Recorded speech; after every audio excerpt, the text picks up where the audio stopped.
Transmitir la profundidad del texto bíblico requiere estudio, preparación, aprendizaje, técnica, corazón y pasión. Estudio y reflexión para recrear la revelación que entraña el mensaje de la Escritura. Aprendizaje para preparar y analizar en el texto bíblico el significado profundo de cada párrafo, de cada palabra. Para transmitir la palabra necesitamos técnica para interpretar las pausas, las comillas, los dos puntos, las exclamaciones, para que cada indicación del texto la conviertas en movimientos sonoros, como una partitura preciosa a los oídos. Lectores, diáconos y sacerdotes tendrían que ser expertos en leer bien, porque es esencial que el mensaje de la palabra de Dios llegue con eficacia. Los oyentes de la palabra necesitan una guía para sentir y escuchar. Como lector, haz tu preparación interna antes de la celebración de la misa, porque corresponde empaparte de aquel amor suave y vivo hacia la Sagrada Escritura, pues se trata de una acción sagrada.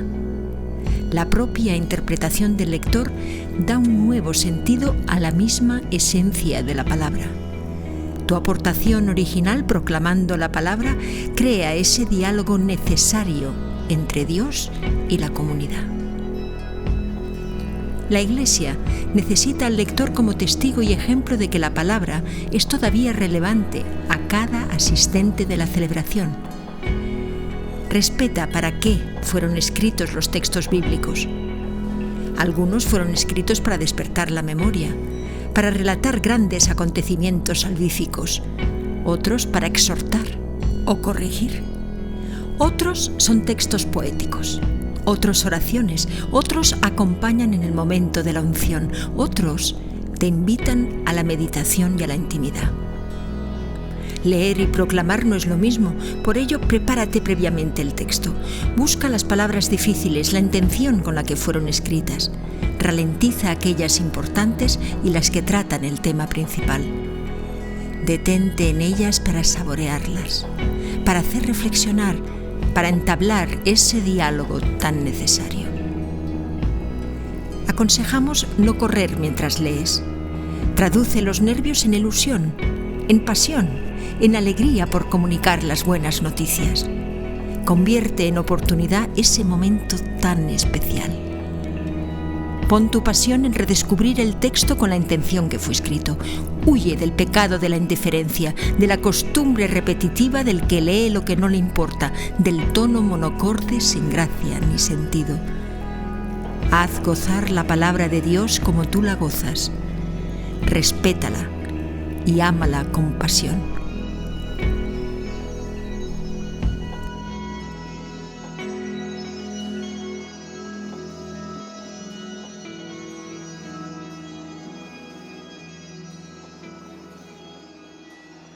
No sé qué está pasando. Ahora estamos en directo. Aquí estamos. Pues muy buenas tardes. Buenas tardes. ¿Cómo estás? Yo estoy estupendamente. ¿Qué tal estáis vosotros? Muy buenas bien. tardes. ¿Qué tal de tiempo en Barcelona? Pues bueno, no está mal. Hoy ha hecho un día de sol y siempre, vamos, me abre el corazón cuando veo el sol. En nuestra tierra de Castilla y León, ha sido una tarde maravillosa, todo un día estupendo, todo el tiempo, un día de sol y de buena temperatura, la verdad. Sí. Qué bien, qué bien. Bueno, hoy vamos a hablar de cosas prácticas, ¿no? La primera vez hacíamos como una introducción y este Facebook... Cuéntanos, Juan Carlos. Pues Sí. también tenemos un invitado a las es verdad. 8. Todo nos va a contar Juan Carlos, a ver. Sí, bueno, tenemos un invitado exactamente a las 9 en punto. Intentaremos contactar con Pablo Moreno y entonces le saludaremos y se unirá a nuestra jornada de hoy, a nuestra sesión. Y bueno, yo creo que vamos a intentar explicar que nuestro proyecto, que el otro día presentábamos a grandes rasgos, nuestro proyecto tiene mucha miga. A mí me gustaría que hoy comenzáramos, Asunta, con una lectura tuya de un texto del profeta Isaías. El profeta Isaías es uno de los grandes de toda la historia de la Biblia. es un profeta que vivió en el siglo VIII antes de Cristo. El texto que vamos a leer es ese famoso canto a la viña. Es un canto donde él expresa el gran dolor que le produce ver que su pueblo se aleja de Dios y como Dios, a pesar de todo, siempre tiene ese mimo, quiere mimar a ese pueblo, esa viña, ese plantel preferido. Entonces, vamos a escuchar un texto leído por ti, cómo sonaría allá por el año 740 a.C., cuando lo escribió Isaías. Es verdad que el tema que él trata de la viña lo había planteado ya antes Oseas, y luego lo va a plantear Jeremías, Ezequiel o un Salmo 80, entre otros muchos, ¿no? Ven a visitar tu viña, le dice el Salmo 80, Señor, ven a visitar tu viña, la cepa que tú plantaste y que tú hiciste vigorosa, que tu diestra plantó y hiciste vigorosa. Bueno, pues este canto que está en el capítulo 5 de Isaías, quiero que lo escuchemos como se proclamaría en un acto litúrgico ante un público. Así es que, Asunta, te escuchamos. Voy a cantar a mi amigo, el canto de mi amado por su viña. Mi amigo tenía una viña en un fértil collado. La entrecavó, quitó las piedras y plantó buenas cepas. Construyó en medio una torre y cavó un lagar. Esperaba que diese uvas, pero dio agrazones. Ahora, habitantes de Jerusalén, hombres de Judá, por favor, sed jueces entre mí y mi viña. ¿Qué más podía hacer yo por mi viña que no hubiera hecho? ¿Por qué cuando yo esperaba que diera uvas dio agrazones? Pues os hago saber lo que haré con mi vida: quitar su valla y que sirva de leña, derruir su tapia y que sea pisoteada. Eso haré con mi viña. La convertiré en un erial. No la podarán ni la escardarán. Allí crecerán zarzas y cardos. Prohibiré a las nubes que lluevan sobre ella. La viña del Señor del universo es la casa de Israel, y los hombres de Judá, su plantel preferido. Esperaba de ellos derecho, y ahí tenéis, sangre derramada. Esperaba justicia, y ahí tenéis, lamentos. Qué texto, ¿verdad? Es un texto precioso. Además, claro, el texto está casi como dramatizado, en el sentido que hay el profeta que dice qué es lo que va a hacer, ¿no? Primero, en la introducción, y luego pues continúa hablando en primera persona como si fuera él el que los plantó. Es decir, es como que tienes que realmente diferenciar, ¿no?, todos los pasajes y todos los protagonistas de ese texto para entender realmente qué es lo que quería contar, ¿no? Y intentar pues darle... Todo tiene mucha importancia, entonces tenemos que ver qué es a lo que le damos más importancia, ¿no? Y ahí podemos empezar algunos trucos, ¿no? Claro. Podemos empezar a saber algunos trucos de cómo se puede dar énfasis a aquello que es interesante.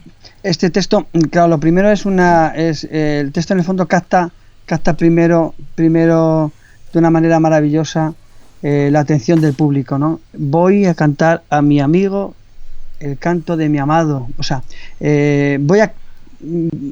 diríamos que primero nos invita, sí, nos invita, ¿no? Y ya luego va a narrar qué va a hacer quién es este Dios que es el dueño de la viña, quién es el pueblo que es la viña y por qué este pueblo en vez de dar uvas ha dado agrazones, ¿no?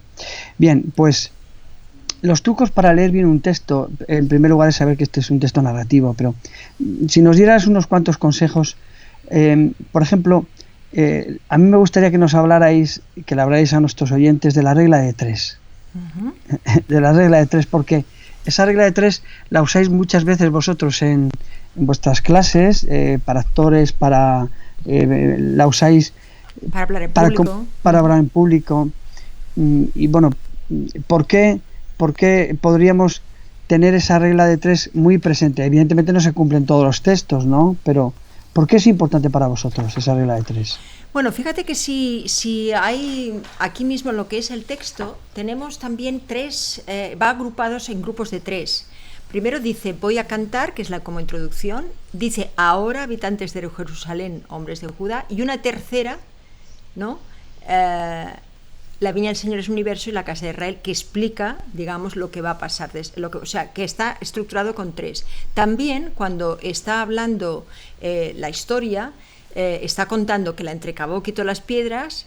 ¿Qué más podía hacer yo por mi viña que no hubiera hecho? 2. Y luego el futuro, la convertir en un real. O sea que tenemos casi una estructura en la que tenemos 3 y 3, que es muy curioso. Sabes, normalmente es interesante. Hola a todas, soy Scott, el escocés en residencia. Entonces, un poquito el razón que podemos decir casi científico, o desde psicología o sociología, porque la regla de 3 tiene tanto impacto, es porque somos, como seres humanos, tenemos dificultad de recordar más que 3 cosas a la vez. Y no es por accidente que algo en principio, medio y final. Estamos acostumbrados al concepto de trilogía, esto es otro. Y también tenemos el pasado, el presente y el futuro. Entonces ahí este número aparece mucho, ¿sabes? Cuando tenemos algo contextual. Otro truco, y esto no solo funciona para lectores, pero también si tenéis que hacer un discurso, mi consejo es el siguiente. Primero, ¿qué vas a decir? ¿Qué vas a contar? Uh-huh. Segundo, lo cuentas. Tercero, cuentas que has acabado de contar. Exacto. Di lo que vas a decir. Sí. Dilo. Sí. ¿No? Y di lo que has dicho. Sí. Eso pues pero eso vale para cualquier discurso, ¿no? Valdría vale para una homilía. Sí. Vale también para una conferencia, aunque tiene un ámbito distinto, sí, o al menos para una charla, es decir, la esencia de lo que vas a decir. Claro, vengo a hablaros, imagínate que vengo a hablaros yo y yo qué sé, de la venta de, podemos hoy hablar del precio de los corderos, uh-huh, por ejemplo, o del vino. Mira, venía escuchando por la radio el gran problema que va a tener todo el sector vinícola, bueno, sí, del vino, todo el sector que va a tener tiene ya una crisis grandísima, puesto que las ventas han descendido de una manera brutal. Bueno, pues si yo tengo que contar cuál es el problema, entonces digo, vengo a contar el problema del precio. Eso es. Lo cuento y digo por qué, cuáles son, y luego diré, pues cuál es verdaderamente el problema para los agricultores. Va a ser que van a tener que entresacar, en este caso van a tener que entresacar uvas, dejar menos uvas, menos racimos, para que la cosecha no sea tan grande, porque muchos de los productores no tienen dónde almacenar su vino, por ejemplo. Pues, pero es otra manera de hacerlo, es que yo voy a explicar cómo el negocio de vino fue ayer, sabes, en el pasado, y cómo lo encontramos hoy, y cómo vamos a arreglarlo y mejorarlo mañana. Es una estructura que siempre funciona, es una regla, es que casi todo lo que funciona, ¿no? es una verdad, al final se convierte en una verdad.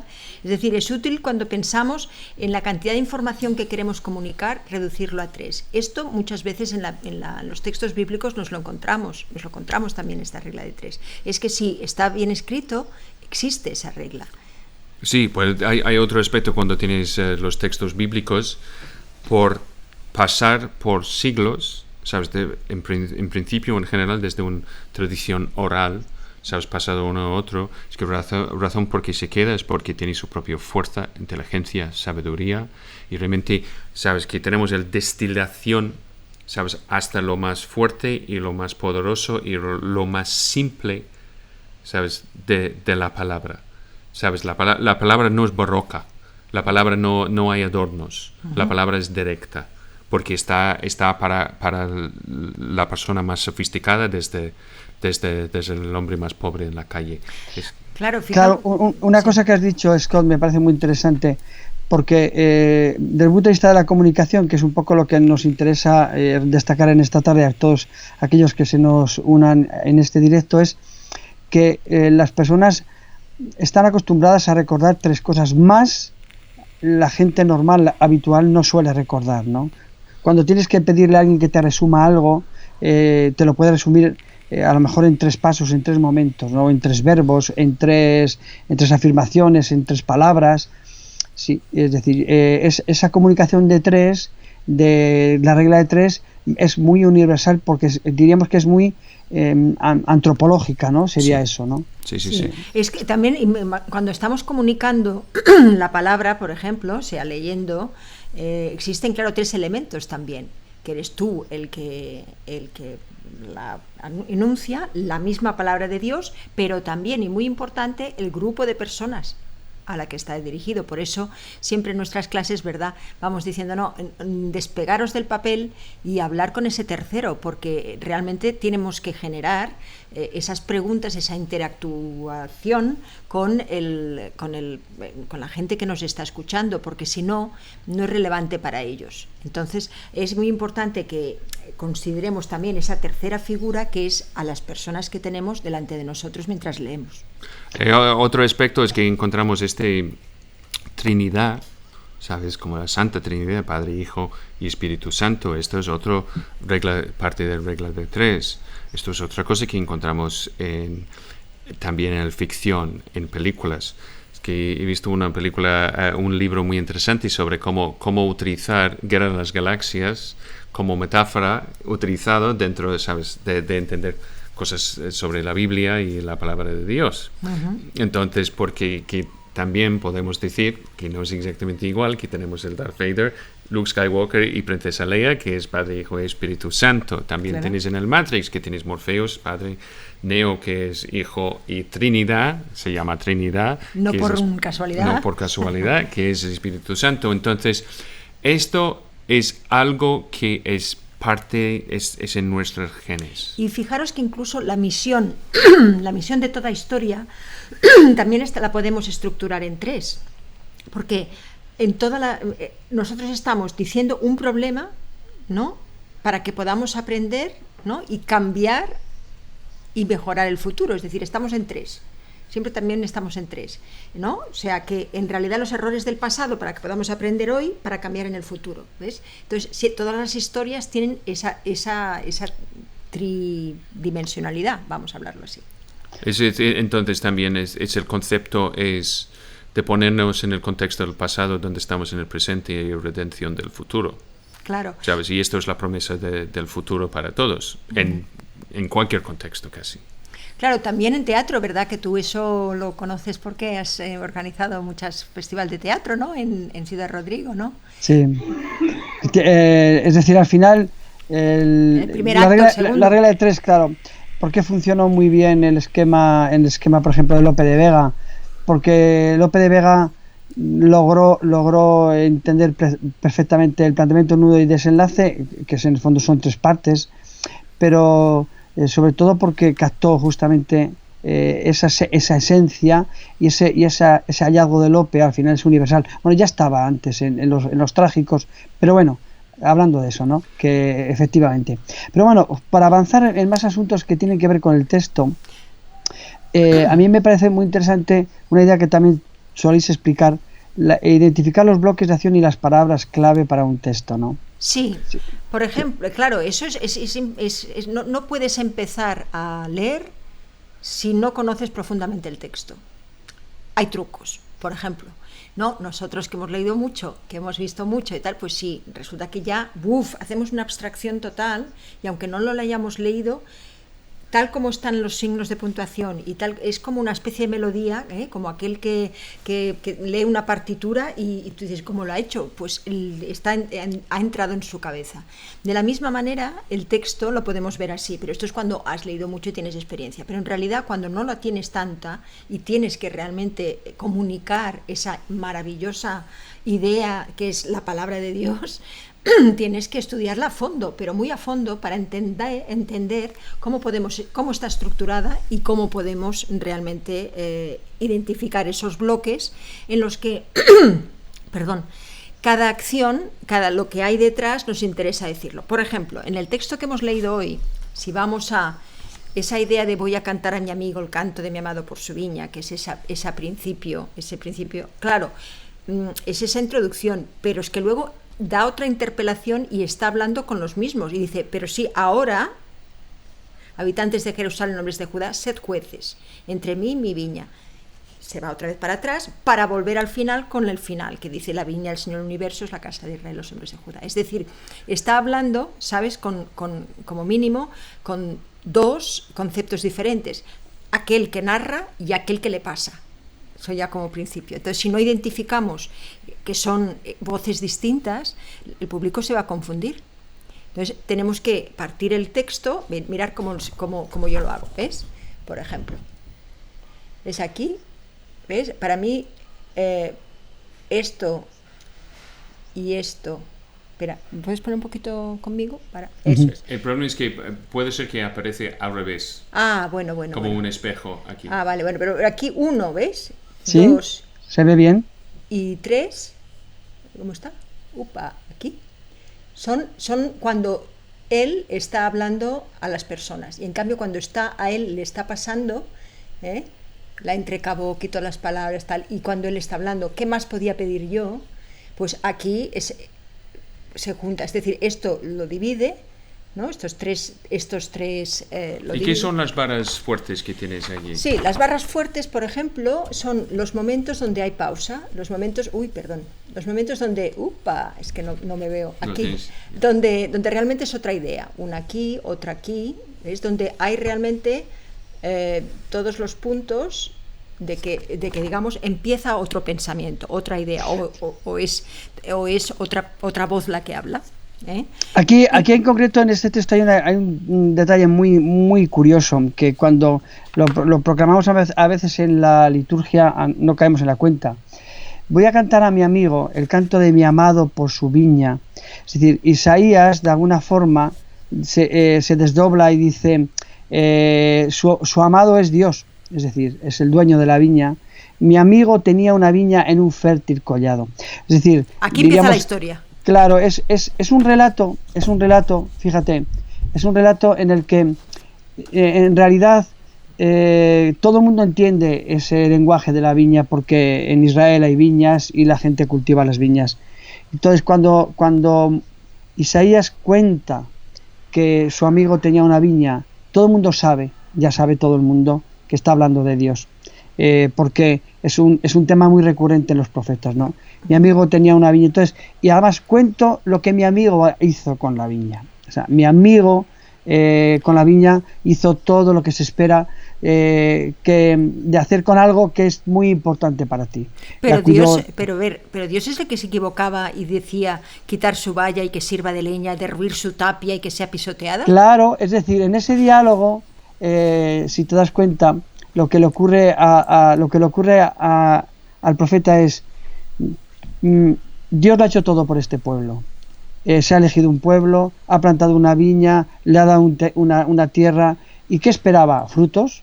Y en vez de frutos, por mucho que la ha mimado, la ha cultivado, por mucho que la ha protegido, en lugar de frutos lo que tiene es agraces. En lugar de frutos es todo lo contrario. Pues por tanto, ¿qué voy a hacer? La voy a derribar. Es verdad que este texto hay que leerlo en el contexto en el que Isaías lo escribe, cuando probablemente el pueblo de Israel tiene un gran problema y Israel va a padecer ante los pueblos, ante Asiria. Entonces, no se puede leer este texto sin tener el contexto. Claro, pero para eso sirve la homilía luego, ¿no? En este caso para explicar. Pero aquí lo que importa en este texto es que el relato de Isaías, al acudir a esta parábola, a este relato que va a usar tantas veces luego Jesús, que Jesús va a aplicar el tema de la viña, lo va a aplicar para sí mismo y los viñadores homicidas, al explicar este relato, lo que Isaías le dice al pueblo es algo muy, muy grande y muy importante. Le dice: el pueblo se ha olvidado de mí, el pueblo, en el fondo, he fracasado con vosotros como pueblo, porque al final, por mucho que he hecho, os habéis olvidado y no habéis dado fruto. Bueno, diríamos que eso sería, hay palabras que son en ese sentido duras, ¿no? Derruir la tapia, que sea pisoteada, la convertiré en un erial, no la podarán ni la escardarán, crecerán zarzas y cardos. Todos los un montón de palabras que tienen que ver con el mismo contexto ayuda a entender el significado profundo. Entonces, yo creo que cuando tú entras mucho en un texto, que hay que hacerlo siempre cuando se predica, o cuando se va a hablar de un texto, tienes que comprenderlo, pues entonces al final estás dándole a la gente pues oro fino, le estás dando lo mejor. Y si además el lector lo ha preparado y ha entrado en el texto, que otras cosas que tú dices, hay que entrar en el sentido del texto, entonces ya lo tenemos clave. Pero claro, luego quería... perdón. No. Sí, quería preguntarte por las palabras difíciles, porque sí.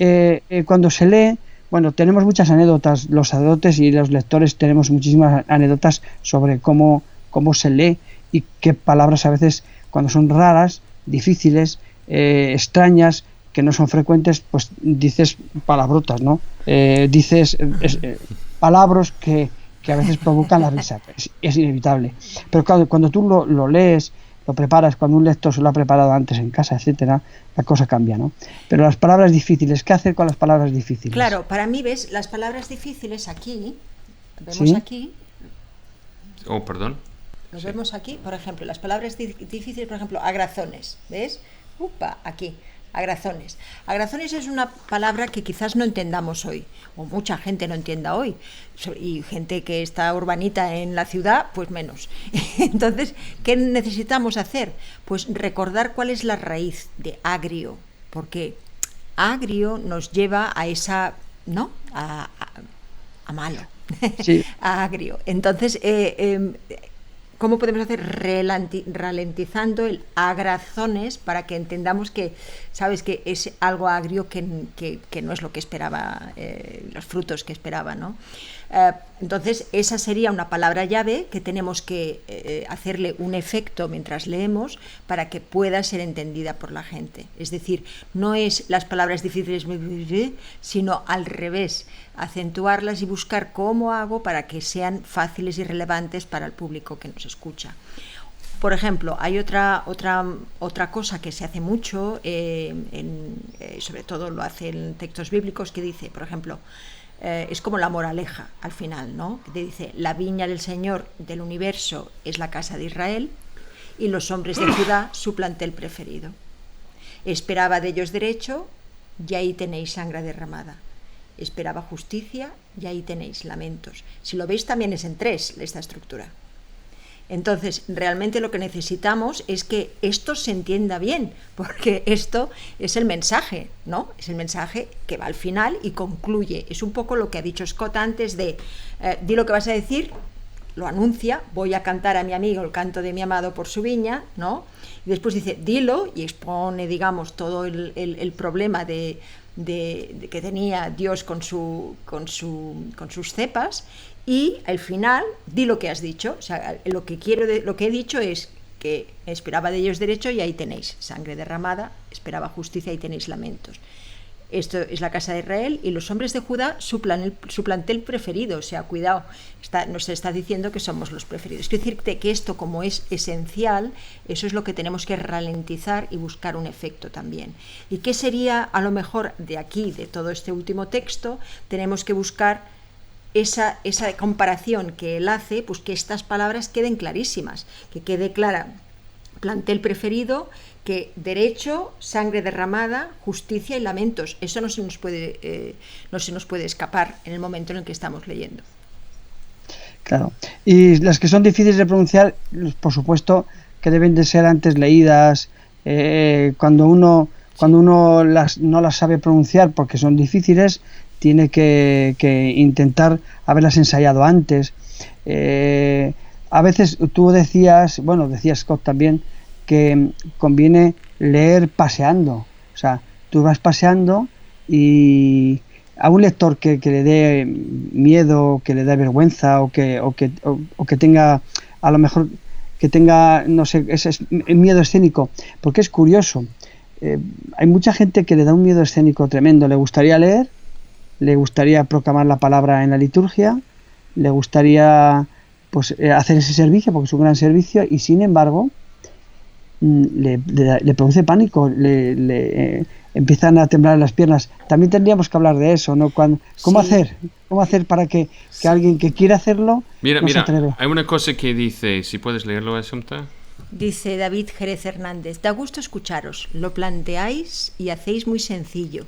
Llevarlo a la práctica ya es mucho más complicado, muy grandes. Mira, lo importante de por qué estamos haciendo estos directos, ¿sabes? Porque esto es nuestro segundo, pero vamos a hacer mucho más. Es que queremos abrir un diálogo entre nosotros y vosotros de realmente encontrar soluciones, ¿sabes? Cuando hay preguntas, porque de trabajar de una manera transparente siempre ha sido nuestra razón de ser, ¿sabes? Si estamos trabajando con ponentes o estamos trabajando con gente de la iglesia, laicos, estamos hablando con sacerdotes, curas, ¿sabes? Y todo el mundo realmente es... Mira, la pregunta tonta es probablemente la pregunta que todo el mundo tiene. Esto es. No hay preguntas tontas. No hay preguntas tontas. Y la otra cosa es cuando algo es simple, es fácil de, ¿sabes? de explicar o recordar, significa que pues probablemente tiene, ¿sabes? Razón de existir.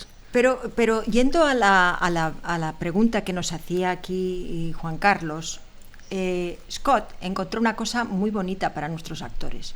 Cuando tienes esos nervios, ¿sí? Cuando tienes esos nervios, ¿no? Eso de que, Dios mío, el miedo, el pánico escénico, esa cosa de que tengo que salir, ¿no? ¿Cómo hacer que esa persona que quiere comunicar la palabra de Dios, pero tiene un miedo horroroso? Entonces, Scott decía, pues hay que convertir los nervios...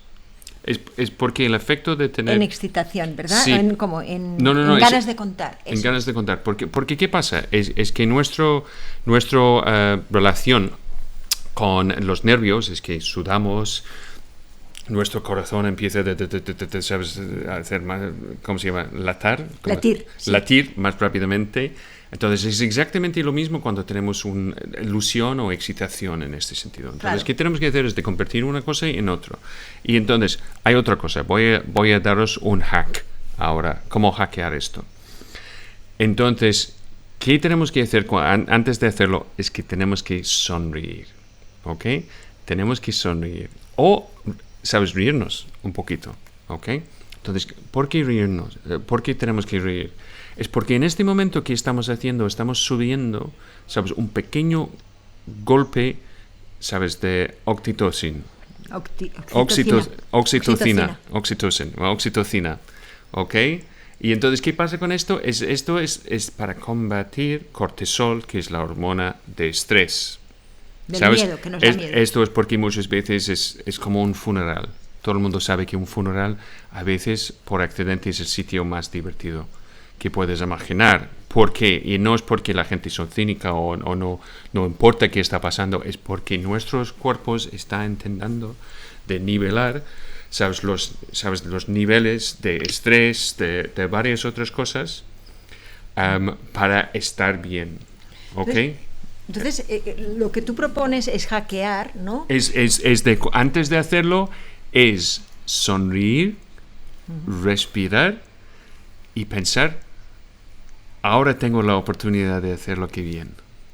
¿Sabes? En vez de... Es como a veces, yo he visto gente es como está esperando su ejecución. ¿Sabes? Que va, sí. Se va a llegar y hablar con el verdugo, pero no es así. Claro, es simplemente un punto de vista. Es como que giramos un poquito nuestra manera de pensar y nos encontramos con esa alegría por comunicar. ¿Sabes? Y en realidad lo mismo nos pasa cuando tenemos esa alegría que cuando tenemos ese miedo. Lo que pasa es que hay que hackearlo dentro de nuestra mente, ¿no? Eso es un ejercicio que hacemos bastante los actores y que tiene que ver pues con la imaginación. Si dices, pero esto los actores lo hacen. No, pero todo el mundo lo hacemos. Mira, cuando estamos, por ejemplo, en una gran acantilado y nos imaginamos que vamos a caer, esa sensación que hemos tenido todo el mundo de ese vértigo y que todo responde en un momento, y es porque la imaginación es súper poderosa. Entonces nosotros podemos hackear todos nuestros estados simplemente con esa generosidad que nos enseña también los textos bíblicos. Simplemente, pues ahora es precioso lo que os voy a contar, ¿no? Esto es lo que tú insistías. Claro. Por eso esa idea de hackear, bueno, es una palabrota que por cierto, he tenido que mirar si realmente se puede escribir en castellano como la escribir en castellano con J y no con H, que proviene del inglés. Pues ya está aceptada por la Real Academia, sí. Bueno, entonces hackear. No es de jaque, que también sería un poco dar jaque, pero bueno, dar el jaque también estaría muy bien. Pero bueno, hackear, en este sentido que dice Scott, en realidad siempre es superarse uno a sí mismo ante la dificultad, convertir la dificultad en lo que es una piedra de tropiezo en oportunidad. Lo que es una piedra de tropiezo, no soy capaz, me pongo a sudar, se me nubla la mente. Bueno, es que hemos visto de todo. Es que hay gente que dice, me pongo a leer y es que se me juntan las palabras, que es verdad. Sí. Entonces, ¿cómo hacer eso para ejercitarse? La palabra hackear en este sentido es un poco como entrar en tu mente de alguna manera y robar algo que no estás dispuesto a hacer en ese momento, pero que es capaz de hacer después, sería eso, ¿no? O que diríamos, eres capaz de cambiar lo que te está pasando. Totalmente. En oportunidad. Sería Totalmente. Eso. Claro, y eso sí yo veo que eso, en el fondo funciona. Es un gran ejercicio. Y funciona con los actores, y funciona si. Luego hay un detalle muy interesante que en nuestras conversaciones con Scott para nuestro libro Entre la espada y la pared, que espero que va a salir pronto. Sí, si todo va bien, en el mes suponemos que en junio, julio estará ya impreso, porque el coronavirus ha cambiado todo, desde luego. Una cosa que decía Scott a propósito de hackear y de prepararse, y que en nuestros diálogos con motivo del libro decía, está demostrado que si una persona se pone en jarras, la expresión no sé cómo es en inglés, se pone en actitud distinta, que eso vale mucho para un actor, pero vale mucho para alguien que tiene que salir a dar un discurso o tiene que salir a un sitio. O sea, y a veces pasa cuando tienes que salir un cura a celebrar un momento muy difícil o complicado y te tienes que recomponer, porque imagínate que vas a un funeral donde hay mucha gente. A veces te impresiona ver una iglesia llenísima de gente porque el que ha muerto por lo que sea, ¿no? Entonces, ¿cómo ponerte? Entonces, la actitud de ponerse, la forma de intentar que tu cuerpo sea capaz de dominar la situación. Yo creo que una vez Scott decía que estaba demostrado que si una persona se pone en jarras o se pone... no sé cómo era eso muy bien. Sí, era un estudio de Harvard que se hizo durante bastante tiempo y se llegó a la conclusión de que realmente sube, ¿no? A ver, Scott. Pues sube el nivel de testosterona en el cuerpo. Es esa postura de, ¿sabes? Así. ¿Sabes? Como Superman. De fortaleza, ¿no? Sí, así. Como Superman. Y qué pasa es que sube el nivel de testosterona, entonces ¿qué pasa? Es que tenemos más fuerza y la gente lo percibe. No solo percibe en presencia, pero lo percibe a través de una pantalla. Esto es otra cosa. No es por accidente que los boxeadores, ¿sabes?, no están leyendo poesía antes de pelear. No está como, mira, es un poquito de Calderón de la Barca. Nietzsche decía... ¿Sabes esto? Que yo he pensado, vale.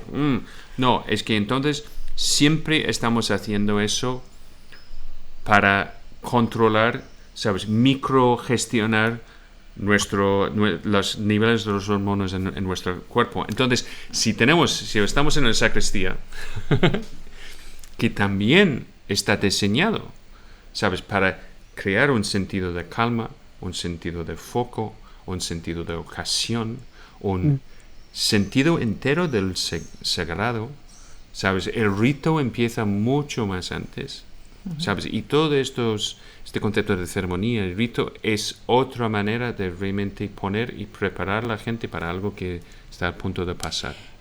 Un poco sería como cuando sientes, yo diría al consejo a las mujeres y los hombres que quieran realmente comunicar la palabra leyendo, por ejemplo, en ese momento donde sientes ese terror, ¿no?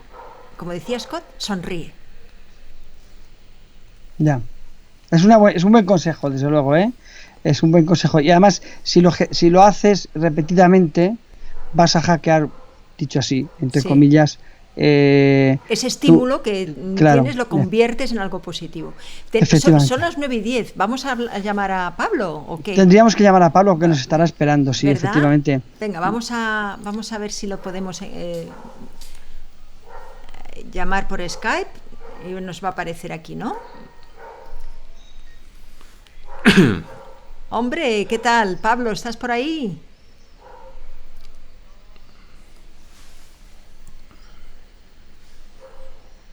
Ya le tenemos. Ahora, pues vamos a ver. Entonces, esto es un poco complicado porque yo tengo que llegar aquí y yo tengo que añadir aquí nuestro querido Juan Carlos, porque yo he tenido que hacer esto porque como... A ver. No. Es muy... Ok. Ok, vamos a ver. Vamos a ver si Entonces, funciona. esto es la primera vez que yo he hecho con 3 personas. Entonces, vamos a ver. Juan Carlos, yo no sé si estás por ahí. Yo no sé si estás por ahí, Juan Carlos, porque tienes que entrar en el otro conversación. Bueno, entonces voy a ver si... mira, ya está aquí. Mira, perfecto, mira, ¿qué tenemos? Estupendo. Ya está. Aquí somos 3. Ahora, mira. Pablo, ¿qué tal estás? Muy bien. ¿Estás bien? Aquí estamos. Muy bien. Sí. Pues, mira, no vas a creer la complicación. Pero lo hemos conseguido. ¿Sabes? Todo el mundo sabe quién es Pablo, porque no le presentamos. Sí, yo he estado explicando quién era. Bueno, lo conoce mucha gente. O sea, claro, eso es verdad. Él es el responsable de Contracorriente Producciones y Pablo, aparte de ser amigo de los 4 y compañero del alma mío de muchas aventuras y de muchos trabajos, y desde el grupo de La Pasión del Manantial hasta los inicios de la productora Contracorriente Producciones. Bueno, Pablo en este momento es un director de cine pues muy interesante. Reputado ya, reputado. Y es verdad que en este caso, bueno, ¿nos puedes contar un momentito en qué andas ahora mismo para que la gente lo sepa? Porque todo el mundo conoce tus películas, Un Dios Prohibido, Poveda, Luz de Soledad, Red Libertad, pero sé que hay una película que se llama Claret que estás montando o que estás trabajando en ella ahora, ¿no? Sí, estamos con la película Claret, que Dios quiera que podamos estrenarla a lo largo de este año, porque con la crisis del coronavirus pues se complica todo un poquito a nivel de taquilla y los plazos y todo, ¿no? Pero bueno, tenemos ya prácticamente la película terminada, nos quedan unos retoques que bueno, yo creo que a finales de la semana que viene los tendremos y ya podremos pasar la película pues a hacer el máster de sonido, a terminar el color, efectos especiales y la banda sonora que la está componiendo Óscar Martín y Laniz Barrutia, que está haciendo. De hecho, ahora mismo acabo de escuchar una de las piezas que me acaba de mandar para un momento concreto de la película, que es muy bonita y la verdad que está haciendo un trabajo grandísimo. Y en eso es lo que andamos. Y el COVID y toda esta cuestión, ¿en qué sentido está afectando al trabajo tuyo concreto como director de cine? Porque ya que estás aquí te lo podemos preguntar, porque bueno, en la televisión estamos viendo todos los días, en todas las medidas que se están tomando por parte del gobierno y por parte de todo el mundo, ya se van a poder abrir los cines en la fase no sé qué, de qué manera se va a poder ver cines este verano. Es todo un grandísimo enigma. Los grandes estrenos de películas pues han quedado ahí aparcados, ¿vale? Se van a poder estrenar a través de la pequeña pantalla de nuestros ordenadores, muchas, pero eso no es suficiente, ¿no? Porque junto a eso el gran problema supongo serán los rodajes, ¿no, Pablo? Claro, efectivamente, el problema fundamental es que no podemos rodar. Básicamente, pues con el tema del coronavirus, pues se ha paralizado todo. En un rodaje, pues las distancias son mínimas entre todos los miembros del equipo, los actores tienen un trato que es muy cercano, ¿no? Las escenas. Entonces, claro, ahora cuando empecemos a rodar, que primero tienes que estar en fase 1. Nosotros aquí en Ciudad Rodrigo todavía estamos en la fase 0,5. Esperemos que en los próximos días pasemos de fase. tenemos que hacer un protocolo que es muy grande, sobre todo para garantizar la seguridad y la sanidad de todas las personas, la salud de todas las personas, ¿no? Tanto técnicos como actores. Y bueno, pues está. Perdona, han salido protocolos, ¿no? Sí, hay un mogollón de protocolos. Está lo que nos dice el BOE, que bueno, son las recomendaciones básicas, y luego pues tenemos muchos protocolos que distintas asociaciones pues han puesto en marcha, ¿no? y han pensado qué es lo que se puede hacer. Es complejo, complica todo mucho. Los plazos ya no van a ser iguales, es decir, hay que tomarse un tiempo pues para desinfectar, para planificar, para guardar las distancias, para tener todo en cuenta antes de comenzar a rodar un plano. Va a haber mucho teletrabajo, sobre todo en la fase de preproducción y en la fase de postproducción, que bueno, pues los equipos, en la medida de las posibilidades, pues trabajaremos desde casa haciendo los planes de rodaje. Los castings me imagino que van a ir también en la misma línea, van a ser online, sí, por Skype o self-tape, ¿no? Estos de que la gente se lo graba a sí mismo por teléfono. Sí, eso es. Sí, yo creo que van a ir por ahí las cosas y bueno, nos adaptaremos porque lo que queremos es rodar y hacer cine. Entonces, bueno, hay dificultades, pero creo que puede haber soluciones y simplemente es adaptarse a la nueva situación que bueno, pues es una cuestión de tiempo. Yo quería que Scott hoy contara, aunque de manera esbozando un poco porque el contar historias, es decir... Yo tengo preguntas para Pablo. Bueno, pues pregúntale. Yo tengo mucho interés, ¿sabes? Porque...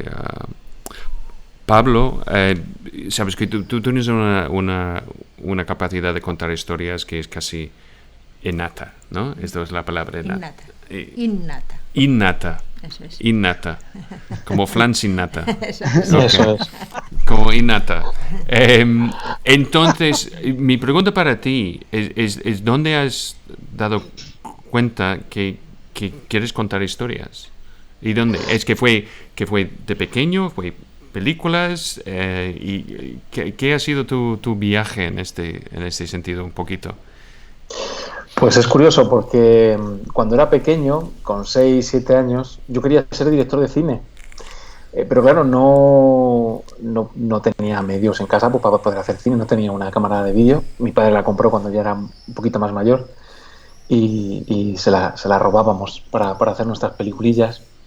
Y dibujaba cómics y entonces se los pasaba a la familia, a los amigos y tal. Y me gustaba tanto como hacer el cómic, me gustaba ver las reacciones que producía la gente. Sí, y yo me acuerdo pues que con un familiar una vez pues le enseñé y mostró muchísimo interés en aquellos dibujos infantiles. Uh-huh. Y se reía con las bromas que había hecho, que eran pues unas bromas pues de niño pequeño, ¿no? Uh-huh. Y fue curioso porque me di cuenta que me sentí muy bien y dije, realmente me gustaría poder dedicar mi vida a que la gente disfrute se pueda reír, pueda llorar, pueda emocionarse, ¿no? Y bueno, pues cuando fui un poquito más mayor, con unos amiguetes del pueblo, de Iván Rey, a 2 kilómetros de Ciudad Rodrigo, pues dedicábamos los ratos libres a hacer cine, ¿no? Y con las cámaras de nuestros padres y bueno, pues hicimos nuestros pinitos. Otros jugaban al fútbol, nosotros también jugábamos al fútbol, pero ya un poquito menos porque dedicábamos una parte de nuestro tiempo a hacer cine casero. Oye, una pregunta, ¿tus cómics fueron casi, sabes, en una manera, fueron como storyboards, ¿no? ¿Sabes? Correcto, sí, era la técnica barata de hacer cine, pues es hacer un cómic, un storyboard, ¿no? Entonces... ¿Los guardas? Mi madre los debe tener por ahí. Además es que los iba a imprimir a la fotocopiadora y los grapaba al medio para que estuviesen todos encuadernados y bueno, sí, era todo un protocolo y los repartía después entre los amigos, la familia. Y mi otra pregunta es ¿en qué punto, sabes, de tu experiencia, de la necesidad de contar historias, que esto ha cruzado y es un accidente la palabra, ha cruzado con, ¿sabes?, con tu relación con la iglesia y la palabra de Dios, o uno siempre ha sido presente, o como es así, porque yo siempre digo, la herejía más grande en el siglo XXI es de creer en algo. ¿Sabes? Es una cosa muy poco de moda, es una cosa que, ¿sabes? Es casi más fácil. Contracultural.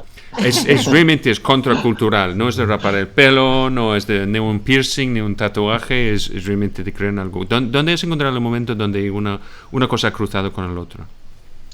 Pues es curioso porque, bueno, yo soy católico, bueno, toda la vida lo he sido, por mi familia y después por convicción propia, ¿no? Y por descubrimiento propio.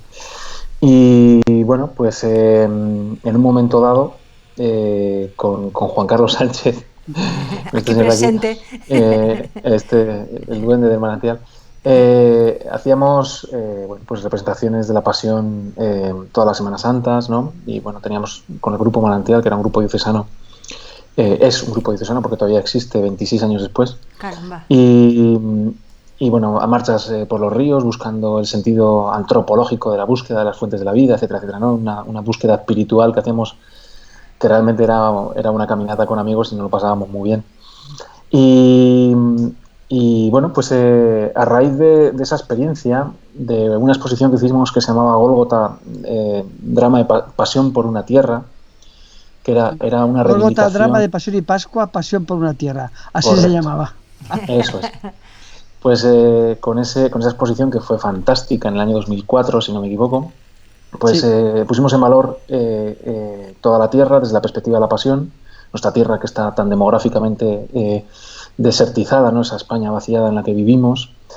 Y hicimos unos pequeños vídeos, mi hermano y yo, que éramos los que andábamos, como hacíamos peliculillas, pues hicimos unos vídeos. Y bueno, a raíz de eso, y pues salimos en muchos medios de comunicación, nos contactó una empresa de Madrid y nos propuso hacer un documental, y de ahí pues hicimos una película que se llamaba Jesús el Peregrino de la Luz, donde yo hacía el papel de Cristo, que lo digo muchas veces. Sí, que tengo, yo quiero ver eso. Yo tengo quiero ver eso. Ah, tienes que verlo, sí. ¿Sabes por qué? Porque ahí vas a ver al Cristo más gordo de la historia del cine. Yo digo siempre que soy yo. Sabes, pero tienes que recordar que fue mucho pan y un montón de pescado, ¿sabes? Y alguien ha tenido que comerlo, ¿eh?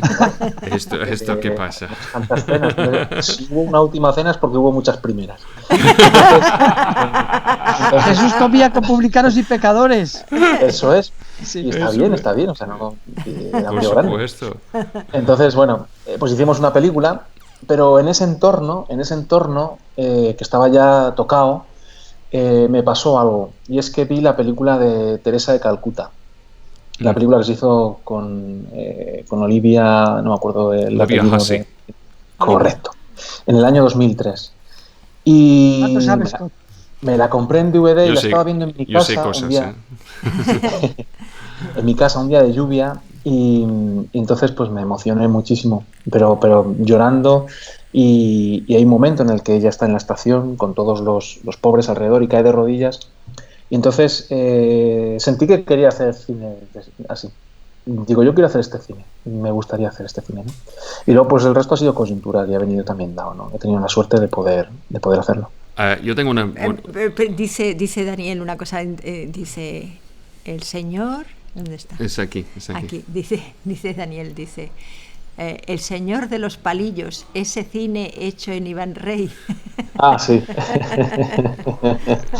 Bueno, pues esa es que pueden hacer uno sobre camping, se llama Señor Los Hornillos, pero esto es otro. Yo tengo otra pregunta para ti. Entonces, de tu punto de vista, aparte de tu oeuvre, de tu obra, ¿qué película sobre, sabes, el tema enlazado en general con la Biblia, la palabra de Dios, sabes que es tu preferida? Que aparte de Santa Teresa de Calcuta, ¿hay otra película que te toca, sabes, que realmente hay algo profundo? Es que no puede ser que por mí La Línea Roja Delgada es una de las películas más espirituales, fantástica, sabes, que puedes encontrar. Pero ¿hay otra película que sabes que te ha tocado? Sí, bueno, yo tengo una que me tocó también profundamente en la época de estudiante, que es Ordet de Dreyer, que es una película pues de cine clásico, que me pareció fantástica, digo, esto es lo que hay que hacer. Y además claro, es una película pues de hace muchos años, pero tiene un lenguaje que me parece que es muy moderno, ¿no? Y una narrativa que me parece que me dejó fascinado. Y luego, fíjate, lo pongo muchas veces de ejemplo, pero Gran Torino, de Clint Eastwood, es una película que tiene un contenido espiritual muy amplio, ¿no? Sí, Y una figura cristológica, ¿no? Que al final es este propio Gran Torino, que también pues es muy, muy buena.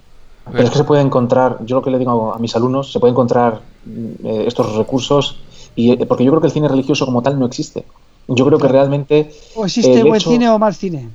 No, bueno, sí, aparte, pero yo creo que el hecho espiritual, el hecho religioso está incluido de forma transversal en muchas películas, ¿no? Porque si vemos ET, total. Iconográficamente hablando, ET es Jesucristo, es decir, que la búsqueda, cumple con el arquetipo. Sí, la búsqueda de la casa es la búsqueda de la iglesia también, ¿no?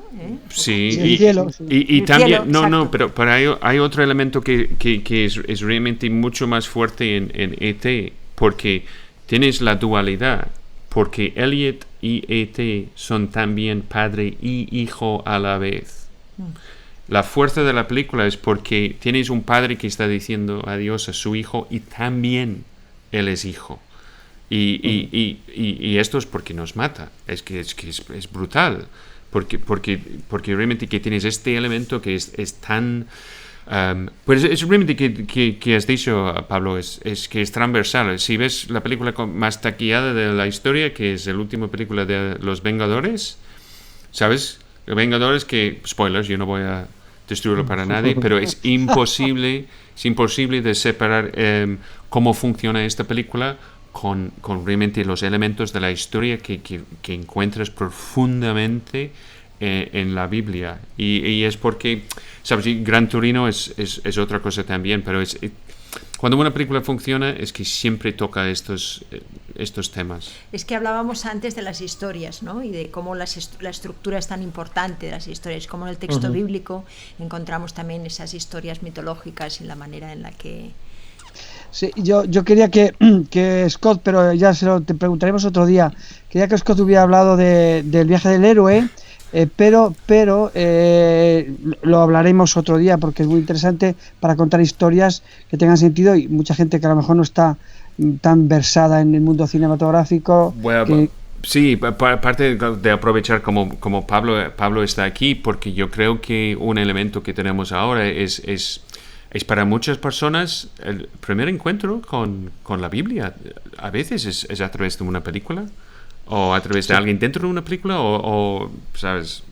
Mira, mucha gente, por ejemplo, ha conocido la historia de Moisés a través del Príncipe de Egipto, de dibujos animados. Bueno, evidentemente, clásicamente los 10 mandamientos, ¿no? Ya, que yo la volví a ver este año el Viernes Santo, me parece que fue. Volví a disfrutar en muchos sentidos, pero por ejemplo esa película de dibujos animados tan bien hecha que es El Príncipe de Egipto, tiene todos los elementos para entender bien la historia bíblica. Para muchos niños no les sonaba de nada, o se les sonaba muy lejana, pero cuando le explicas que esa película es, en el fondo, el guión entero es el libro del Éxodo y fundamentalmente, ¿no?, la liberación del pueblo de Israel y la gran historia de Moisés, te das cuenta de que la Biblia es la gran generadora de historias y que además muchas de las historias de los personajes bíblicos son personajes universales, ¿no? Sí. Por eso, claro, cuando decíamos cómo asegurar que una historia tenga futuro. O sea, cuando tú tienes un guión y no funciona bien, ¿qué hay que hacer, Pablo? ¿Hay que aplicarle el viaje del héroe para que funcione? O cuando un montaje... Te voy a poner un ejemplo, Pablo. En un montaje de una película, nuestra película Luz de Soledad, ¿no? La película Luz de Soledad, esa película hubo que hacer reajustes de montaje teniendo en cuenta el viaje del héroe. ¿No es así? Sí. Entonces, Sí, dos o tres ejemplos de esa narrativa para que funcione, es decir, porque al final es universal, ¿no? Sí, bueno, claro, es que el viaje del héroe se basa en el tema del mito, ¿no? Y los mitos y las historias ancestrales están como muy inscritas en nuestra cultura. Entonces es algo que nos une a todos, estemos donde estemos, que es bueno, de esto sabe más de Scott, que fue las investigaciones, ¿no?, que se hicieron y bueno, entre ellas las publicaciones que extrajo Campbell, ¿no? Para arreglar un guión, cuando tú, es decir, el guión no te funciona, pues sí, recurrir al viaje del héroe está Puede muy valer. bien, puede valer. Hay muchas fórmulas, hay muchos métodos. Yo estoy ahora con un autor que se llama Black Snyder, que tiene dos libros muy buenos, que es Salva al Gato y Salva al Gato 2 va al cine. Y me gusta mucho porque, bueno, yo no soy partidario de las fórmulas ni las recetas. Es decir, un guión creo que nace de una reflexión y de un trabajo de reescritura constante. Yo creo que escribir es reescribir, a no ser que uno sea como uno de estos grandes creadores, ¿no?, que escriben a la primera, pero yo no soy Beethoven, entonces, ni ningún otro. Entonces yo pues escribo lo que me surge, mis guiones surgen de la reescritura. Me gusta mucho reescribir. De hecho, creo que el guión no se completa hasta que no lo he reescrito como unas 20 o 20 y pico veces, o le he dado tantas vueltas, ¿no? Pero sí es verdad, el viaje del héroe en ese sentido es fundamental, y con Luz de Soledad teníamos un problema de que la historia en algún momento es una historia fantástica, pero se nos quedaba atascada. ¿Por qué? Porque cuando tú escribes un guión, a veces el papel lo resiste todo. El problema es que cuando la película se escribe 3 veces, cuando la escribe el guionista, cuando la rueda el director o la directora y cuando se monta, ¿no? Entonces, es un poquito que yo siempre digo que el guión es la receta. El rodaje es de ir de compras, ¿sabes? El mercado, supermercado, y el sala de montaje es la cocina. Y solo puedes cocinar las cosas que has comprado en el mercado. Y que has comprado en el mercado es según una lista que has hecho no sé cuánto tiempo atrás. Entonces siempre olvidas, dices, ¿y el mantequilla? ¿Dónde está el mantequilla? Por eso siempre hay que rodar a veces alguna escena más, ¿no? Entonces te comes las uñas y los dedos. Entonces, sí, no. Es un poco, tú sabes la regla de Steven Soderbergh. La regla de Steven Soderbergh es que él tiene presupuesto para rodaje y yo solo voy a utilizar 70%, 75%, porque yo sé que voy a volver y utilizar el último 20% para todas las cosas que he olvidado ¿sabes?, de ir de compras. ¿Sabes? Es un poco dejar un poquito más espacio en tu lista de compras y enviar, mira, cojo un taxi y cuando estás, compro mi mantequilla, faltamos una cebolla, ¿sabes? Y es un poquito así. Entonces, es que no hay reglas. Entonces, el concepto del viaje del héroe es nada más que una destilación de toda la mitología, ¿sabes?, de la historia del ser humano, y esta mitología no está inventada. Esto es una expresión de nuestra naturaleza como seres humanos. Entonces, el viaje de héroes es nada más que decir que pues una tortilla de patatas tiene cebolla, patata y huevos, ¿sabes? Es esto. Pero hay mucha gente que intenta de contar una historia o hacer un tortilla de patatas y no sabe que necesita patatas. Y muchas veces parece una cosa tan obvia, porque un lado es la forma del viaje y el otro es los arquetipos dentro del viaje, claro, que representan nuestra vida también, porque en principio empezamos en nuestra pequeña historia como niños, encontramos que tenemos padre y madre, con suerte, y hermanos, un entorno, y tenemos una llamada a la aventura que normalmente son nuestras pasiones. En el caso de Pablo es fascinación para el cine, hacer los cómics, etcétera, etcétera. Y con suerte encontramos a alguien que nos ayuda, que estimula esta pasión. Que fue Juan Carlos. ¿Sabes? Y después... ¿Sabio? Entonces, en cualquier parte de nuestra vida estamos cumpliendo varios arquetipos a la vez. Y espero, el concepto es que cada arquetipo bueno que tiene un arquetipo malo también.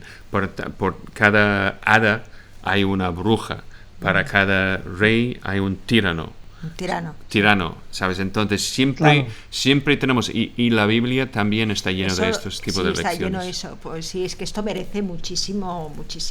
Sí, es que da para rato. Es que esto es para rato. Supongo que tendríamos que ir terminando porque porque de pronto se ha pasado volando, pero vamos a ver qué dicen aquí nuestra gente. Bueno, que está aquí. Blanca dice convicción, amén, Pablo, amén. dice Jesús Cruz Fernández, dice: Pablo, tu película será un éxito. Gracias. Dice Jesús Cruz Fernández, dice: muy bien, equipazo. Pues eso, aquí estamos. Dice Jesús Cruz también, dice... Pues dices, hay mucho Jesús Cruz. Bueno, bien, ¿sabes? está El nombre, muy bien, nombre es perfecto. Es verdad. Espero que tú tienes otro nombre, es Calvario o algo así. Dice Jesús Cruz Fernández: mi meditación sobre este mensaje sería: el Señor creó su iglesia viña y se esforzó para que diera fruto siempre. Nosotros le negamos muchas veces y nuestro fruto se vuelve agrazones. Nuestra viña comenzó el día que fuimos bautizados. Claro. Hay elementos, yo creo que es otra cosa, es porque yo he preguntado a Pablo sobre sus películas preferidas. Porque yo creo que el cine es un arte, porque voy a hablarlo entero como arte, donde es posible de encontrar lo divino, ¿sabes? Lo trascendental. Sí. Porque es una combinación de narrativa, música, imagen y palabra. ¿Sabes? Es como la última expresión de nuestro sentido de ser seres humanos. Y cuando funciona es simplemente divino, ¿sabes? Pues eso. Mira. ¿Este quién es, Pablo? A mi hijo, que anda por ahí correteando. Mira, qué bien está. No estoy de acuerdo contigo sobre la película. Sí, Toy Story 3 está bien. Toy Story 4, olvídalo. Pero ese niño ya está inducido. Sí, pobrecito. Sí. Qué fuerte, ya sabe ir de brazo en brazo, ya sabe hacer muchos papeles, ya ha tocado hacer varios papeles. Así, ¿no? Sí, desde pequeñito, ¿de acuerdo? Alguna cosita ha tocado, sí. Bueno, Pablo, ¿vendrás otro día con nosotros, porfa? Claro, sí, mira, yo creo que tenemos que explicar un poquito para los que están con nosotros ahora o para los que ves este vídeo en YouTube o en Facebook en otro momento. Nuestro objetivo aquí es de compartir nuestro conocimiento, recibir las preguntas. Juntos, Asunta, yo y Juan Carlos, con la ayuda espiritual en unas maneras de Pablo Moreno, porque es razón porque nos conocemos, ¿no? Exactamente. Sabes, es toda culpa tuya. No, y porque Pablo ha estado con nosotros en muchos talleres, su productora es la que nos ayuda en Ciudad Rodrigo pues a llevar todo el taller con buena marcha, con buen humor, y con su equipo estupendo, con Rubén y con María, que nos hacen los montajes de ese vídeo que habéis visto también. En principio. En el principio, ¿os acordáis sobre los lectores? ¿Sabes? Y de entender que también dentro de nuestro ámbito de audiovisual no es como todo el mundo piensa. ¿Sabes? No es un nido de víboras o cosas peores que puedes imaginar. Porque al final es que en el audiovisual queremos hacer que es de tocar los corazones y inspirar a la gente para encontrar algo mejor, ¿sabes? Y contar historias que toca el alma de la gente. Sí, que sean relevantes para la gente, sí. Yo creo que vamos a dejarlo aquí estupendamente. Nos alegra mucho, Pablo, que hayas compartido con nosotros. Estamos en este proyecto que se llama Predicación Virtual. Nuestra web, que está ya casi funcionando del todo, todavía quedan unos retoques, predicación.es. En esa web se va a poder ver nuestras ofertas formativas. Vamos a seguir haciendo distintos directos. El próximo viernes convocamos a la gente de nuevo a las 8:30 para otro directo entre nosotros. Probablemente vamos a invitar el próximo viernes a Daniel Mielgo, que es el que está haciendo el soporte de nuestra web y forma parte de este gran proyecto. Próximo día, entonces viernes. Sí, y con Teresa, claro, sí, lo que habíamos hablado, ¿no? Está bien como Juan Carlos está en el centro, ¿no? Sí, es que él es el centro de todo. Sí, no, sí. yo. No, el centro no. Es verdad. El centro, aquí estoy haciendo, como me gusta siempre, es sumar, Pues más que restar. Sí. Mira a la izquierda. Sí, vamos a mirar a él. Hacia él. Así. No, tú no sumas, tú multiplicas. Sumar y multiplicar. Bien, pues por tanto yo creo que es estupendo los que nos han visto en directo, los que nos van a ver por Facebook, los que nos van a ver en YouTube. Les convocamos a que nos sigan viendo, porque yo creo que podemos transmitirle cosas que le van a valer, espíritu, que queremos contagiar espíritu. Desde luego, hoy hemos arrancado con un texto precioso de Isaías sobre la viña y hemos acabado contando historias fantásticas en el cine que emocionan, que son universales y, como ha dicho Scott, son divinas al final. Y es verdad, el cine nos fascinó, a los que estamos aquí nos ha fascinado por caminos muy distintos y nos sigue fascinando, y vamos a seguir ayudando a muchos con nuestras aportaciones. Por tanto, buenas noches, feliz martes y feliz semana. Gracias a todos. Recuerdas la familia, Pablo. Gracias. Chao. Chao.